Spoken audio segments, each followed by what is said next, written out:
Bonjour à tous, ravi de vous retrouver pour l'édition de 12h45, les titres de cette session d'information.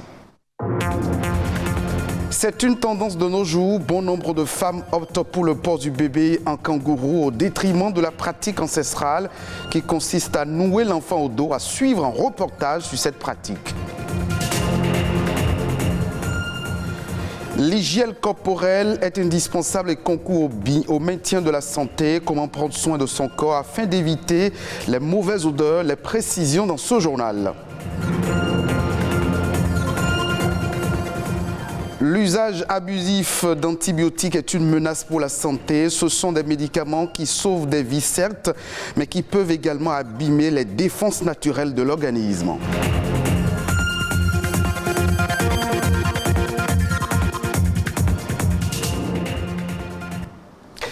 Le port du bébé dans le kangourou, un phénomène de plus en plus courant dans notre société. Une option que font bon nombre de femmes dans le but de vaquer librement à leurs diverses occupations quotidiennes. Alors qu'auparavant, nos mères portaient leur bébé au dos et le soutenaient par un ou deux pagnes imprimés. Aujourd'hui, la méthode kangourou est devenue une pratique appréciée de certaines femmes. Les précisions dans ce reportage. Au milieu des escaliers qui mènent aux différents services de la néonatologie de l'hôpital de la mère et de l'enfant Omel de Cotonou, des mamans venues en consultation avec leur bébé. Elle, c'est Dame Germaine, une nourrice qui a choisi mettre son enfant dans ce kangourou en venant à l'hôpital.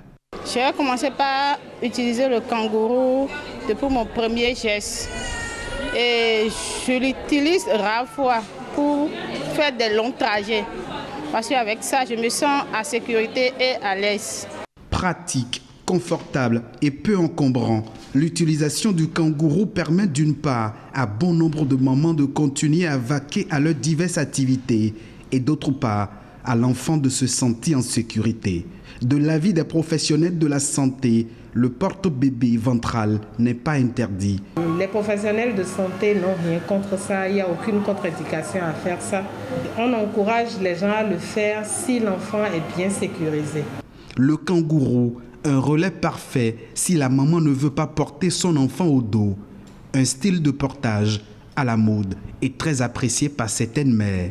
Lorsqu'on est sur une moto, je conseille l'utilisation de kangourou pour être sûr que l'enfant est en sécurité. Moi, je préfère mettre mon enfant dans un kangourou. Mais à la maison, pour faire les travaux domestiques, tout ça, je peux le mettre au dos. Quand on met les enfants au dos, le poids du bébé fait rabaisser les seins. C'est pourquoi beaucoup de jeunes filles d'aujourd'hui n'arrivent plus à mettre leurs enfants au dos, de risque de faire perdre la forme de leurs seins. Mettre les enfants dans le kangourou, c'est une mauvaise chose parce que le kangourou peut se relâcher à tout moment et on peut perdre l'enfant. Mettre son enfant au dos ou en kangourou, quel que soit le modèle choisi, doit se faire avec précaution. Sur le sujet, les professionnels de santé se veulent plus précis. À toute mère qui accouche, quels sont les conseils qu'on leur donne si ils n'ont pas des gens pour leur garder leur enfant à la maison et ils sont obligés de se déplacer, soit c'est le port au dos, mais il faut bien le faire, bien soutenir l'enfant pour éviter les risques de chute, ou alors mettre l'enfant dans le sac devant et bien attaché, il y a les sacs adaptés.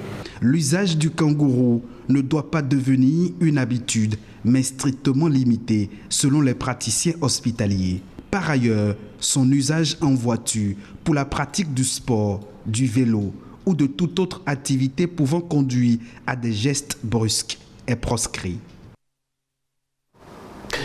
Vous le savez sans aucun doute, pour une bonne hygiène corporelle, il faut prendre soin de son corps. Plus qu'une source de bien-être, se laver les mains régulièrement, se brosser les dents, prendre soin de ses cheveux et de sa peau sont des habitudes capitales pour être en bonne santé.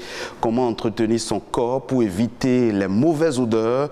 Les précisions dans ce reportage signé Henriette Atio et puis Amadine Niabosso.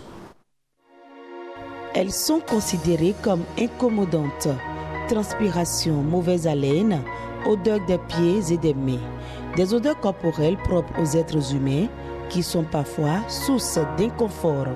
Chacun d'entre nous, êtres humains, on a une odeur. Maintenant, chez certaines personnes, cette mauvaise odeur va devenir une maladie. Parce que sur la peau de tout être humain, il y a beaucoup de microbes, des bactéries, des virus, des champignons, des parasites. Et ces microbes-là nous protègent contre les agressions externes. Et avec la transpiration, surtout dans les zones où il y a beaucoup de soleil, cette transpiration, surtout au niveau des aisselles, va avec le microbe donner cette odeur-là. C'est ce qui explique la forte odeur chez certaines personnes. Donc c'est d'abord une maladie, ce n'est pas une mauvaise hygiène. Quelqu'un peut avoir une bonne hygiène et avoir une forte odeur.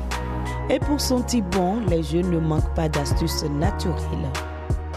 De la cendre, je passe un peu aux excès. Soit tu prends le citron, tu découpes et tu passes dans les excès. Le javel, vous mettez un peu dans l'eau avant de laver et vous laissez pendant 15 minutes au plus. Surtout l'utilisation des produits cosmétiques liés à la dépigmentation qu'elles doivent surtout arrêter, sincèrement. Oui, pour que les narines puissent respirer. D'autres soins peuvent être apportés à la peau pour la maintenir saine et contribuer au bien-être physique et moral. Une fois que vous trouvez que vous allez transpirer et que ça dégage un peu, vous prenez votre lingette et vous vous nettoyez. Dans la journée, vous pouvez le faire 2 fois. À part ça, à la maison, on peut avoir des gommages. On peut aussi se faire des gommages naturels à base de sucre, citron et le miel. Vous faites le mélange et vous gommez les aisselles. Mais avant tout ça, il faut s'épiler. Ça peut éviter les odeurs corporelles. Aussi avoir des déodorants. Les déodorants qui se vendent un peu partout. Une bonne hygiène corporelle repose sur un ensemble de démarches quotidiennes. Pour une bonne hygiène corporelle, prendre au moins 1 à 2 bains par jour. Utiliser des savons à pH neutre. Hydrater la peau régulièrement. Donc après chaque bain, vous allez appliquer un lait de corps qui est adapté à votre peau. Le javel, c'est un détergent, pas bon pour la peau. N'utilisez pas les produits dépigmentants. N'entassez pas les habits. Les habits, quand on porte une fois, on ne reporte pas 2 fois. On n'attend pas 1 mois, 2 mois pour laver les habits. Prendre soin de la peau de son corps, c'est une mesure d'hygiène qui influe sur la santé, la beauté et la qualité de vie.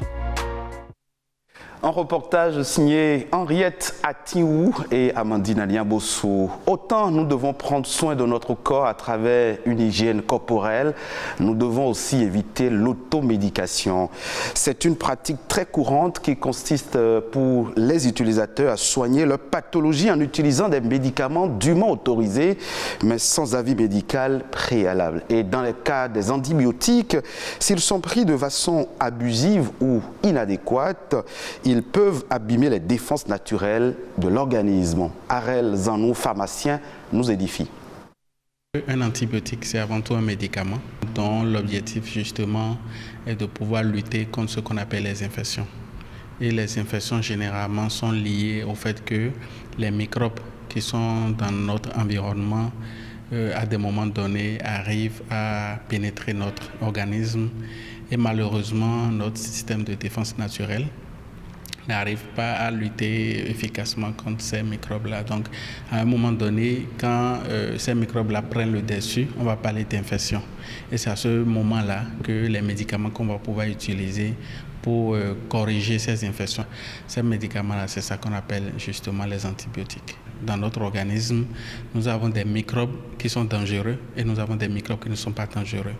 Alors, quand nous prenons justement les antibiotiques sans savoir sur quel type de microbes nous voulons agir, malheureusement, parfois, nous faisons ce qu'on appelle des dommages collatéraux. C'est-à-dire, en voulant tuer seulement les microbes dangereux, on arrive malheureusement à tuer également les microbes qui sont des microbes, disons, qui ne sont pas dangereux pour nous et qui même nous protègent parfois d'un certain nombre de maladies. À force de mettre une pression médicamenteuse sur un microbe, à un moment donné, le microbe commence par développer de la résistance. Parce qu'on va arriver à un moment où les médicaments ne pourront malheureusement plus être efficaces vis-à-vis de ces microbes-là. Donc c'est pour ça que c'est important, avant de prendre un antibiotique, de prendre l'avis d'un spécialiste de santé pour que le pharmacien ou bien le médecin puisse déterminer avec exactitude le type d'antibiotique qui correspond au type d'infection dont vous souffrez.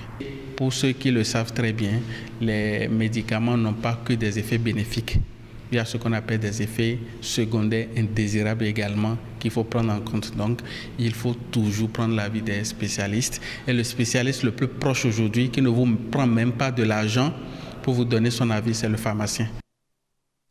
On le retient donc que la consommation excessive d'antibiotiques a des conséquences graves sur notre santé. Hors de nos frontières, précisément au Nigeria, le pétrole se fait rare dans plusieurs stations d'essence. Première productrice de pétrole en Afrique, le Nigeria fait face depuis plusieurs semaines à une pénurie de carburant à la pompe. Selon le Fonds monétaire international, le prix du pétrole devrait encore grimper du fait de la guerre en Ukraine qui perdu et dont l'issue est encore imprévisible.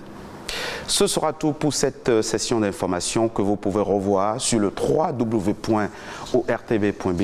Merci de nous avoir suivis.